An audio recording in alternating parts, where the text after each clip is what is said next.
think we'll do the purification of the 5 elements. The green tar is pretty well known. It's just, she's a really wonderful figure that kind of is like, you know, the Divine Mother figure of any tradition. It's the Mother Mary or Kuan Yin. The green Tara, she's one who vowed never to leave until all beings attained freedom from suffering. So she sort of waits there at the door to the heavens until each of us makes that choice to attain illumination. And then, so maybe once we're all free, she'll get to go free. So if you don't do it for yourself, do it for her, because I would love for her to be able to get out of town.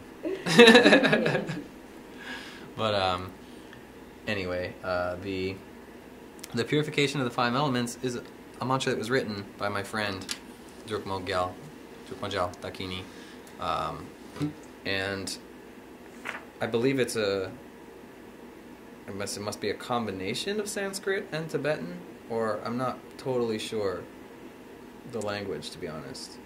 But Shude, I believe, is Tibetan for purify, to clean or to purify. So this is a mantra with the intention of cleaning and purifying the elements. And she's an amazing practitioner of Tibetan medicine, and they have many profound teachings about the organs of the body and the elements associated with them. And so here I indicated E. The sound E is the element space. They use 5 elements instead of 4, the space being the 5th element. So the heart is associated with space. E. Yam is the air element in the lungs. Yam. Yeah. Kam is the water or the kidneys. Lam is the fire in the liver. Mom. Ram is the earth and the spleen. So she would do it sometimes where she would put up Eho Shude, and she'll put her hands to her heart. Yam Ho on the lungs, Shude. Kam on the water, kidneys. Lam on the liver. And then Ram, or what's the spleen? The spleen, oh sorry, it's like this and this, yeah. The spleen, do you remember which side the spleen is on? Liver's here. So Yeah, liver yeah. and spleen, so that's how it is. So she'll do like Eho Shude to clean and purify. Yam Ho Shude. And then, so Kam, oh yeah, Kam Ho Shude. Lam Ho Shude, and then Ram Ho, or I'm on the back side, yeah, Lam Ho Shude. So anyway, somebody who knows their anatomy better than me can do it. I usually play guitar, that's why I don't know. So. Excuses, stop. I don't need that. But it's a way of incorporating the body more with intention and, like, you know, doing almost kind of like a Reiki type of energy on yourself. For those of you who know Reiki, then this will probably be extra powerful. But Om Ahum is again body, speech, mind. E Yam Kam Lam Ram is just like basically the chakras. You're just lighting up your chakras when you sing that, and there are other mantra traditions that use those as well. And then Shude Ah. So mind, body, speech, purify my elements. You know, so that's the essence. And then I'll just share the.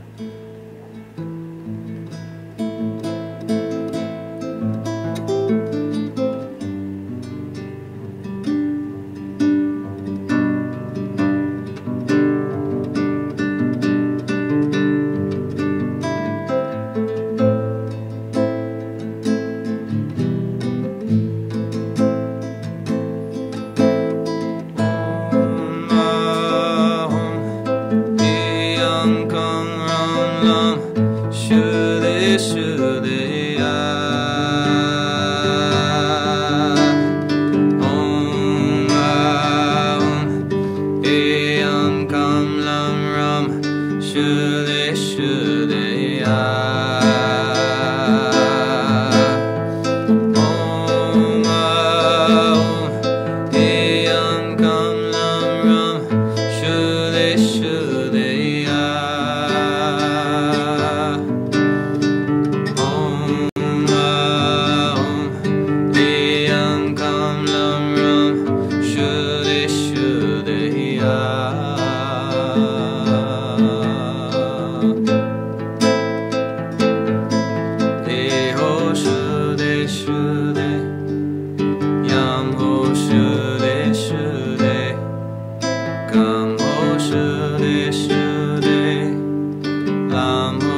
Shude Shude Ram Ho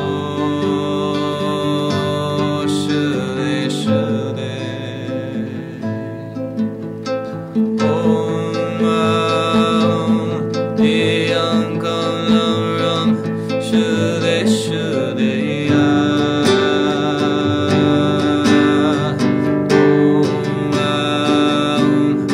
Iyam Kalam Ram Shude Shude Ya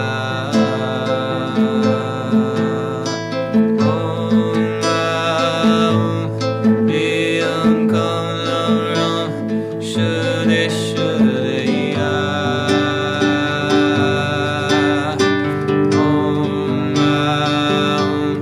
Iyam Kalam Ram Shude Shude Ya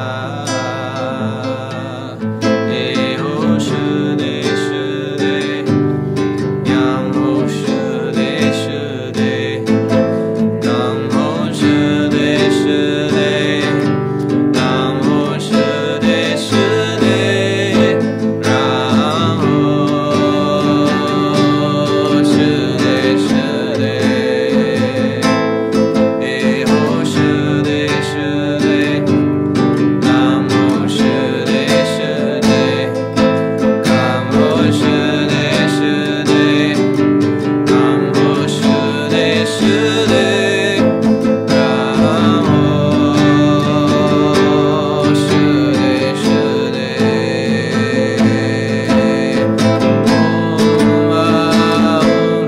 Iyam Kalam Ram Shude Shude Ya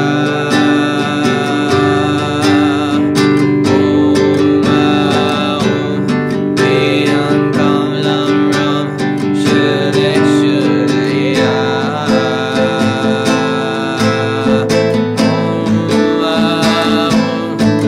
Iyam Kalam Ram Shude Shude Ya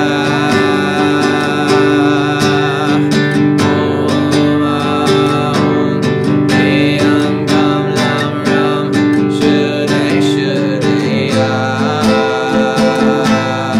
Eho Shude Shude Yam Ho Shude Shude Ram Ho Shude Shude Lam Ho Shude Shude Ram Ho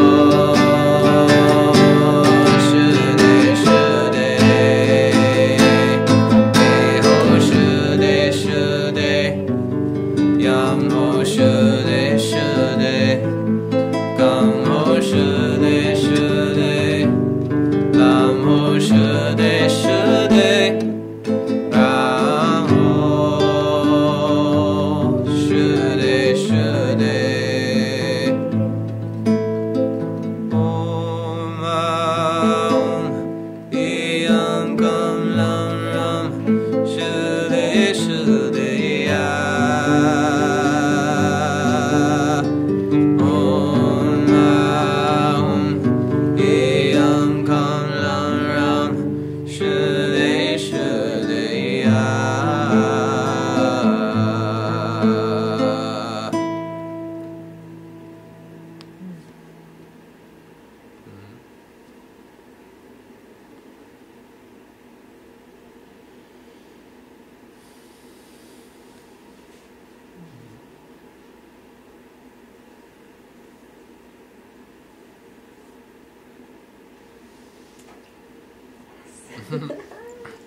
What are the chords you're playing? Just A in minor and G.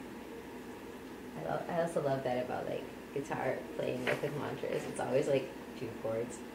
So for the guitar beginner, it's very nice. Yeah, A minor and G. Thank you. So she likes to translate mantra as mind protection. Man meaning mind, and tra meaning protection. I've heard many other things, so it's one of those things where it's not that simple, you know, it's just that is what it is. But I like that definition of it. It's one that I use most frequently. But in a sense, it can also mean to meditate on something, to meditate on liberation, or sort of like you have many roots in there, in those core sounds. So may these mantras serve as mind protection for you in those times when things are happening that are just not harmonious. The mantra is available to enter into that place and spend some time bathing in that, and remember them. They're simple and they're free, so you can say them or chant them, use any melodies, any speed, any instruments, create your own. If you're learning guitar, just play the chords you have and just sing the mantra. It's a good way to practice, so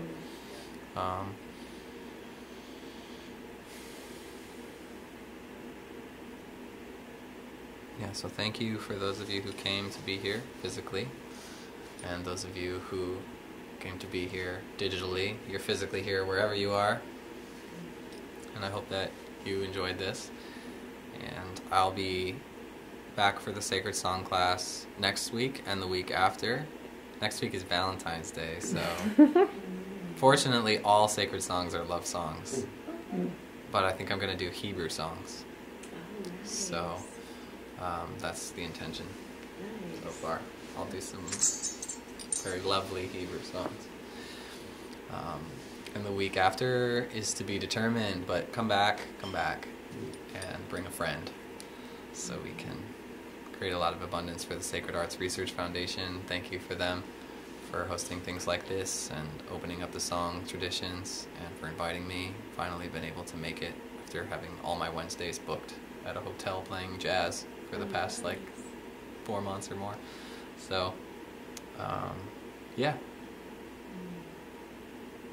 Thank you, Adrian. Thank you. Thank you. Yes, I'm about to. Oh, Yeah. So, to close together, since we've been activating our voices, we can take a moment to meditate on those in our life who we would like to send thoughts of love, gratitude, strength, peace, healing. Maybe it's ourselves, maybe it's plants and animals or the elements, maybe it's someone we're having a really hard time forgiving, maybe whatever it is for you. Just take a moment inside to authentically connect with that. And then at some moment I'll chant the 4 tones and you can join me in chanting the tones to send the prayers to those people, places, things, anything.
Shanti. Shanti. Shanti.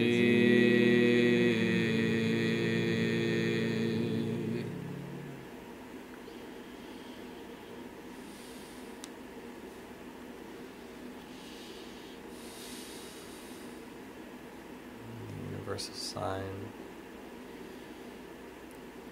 brotherhood, sisterhood, unity with all living beings. One hand, the left hand with the thumb over the solar plexus, the right hand. We say, Pash, peace, Shalom, Assalamu alaikum, and peace to all the traditions. Long live the Tibetan people. Long live humanity. Long live the earth. Thank you, Great Spirit. Aho.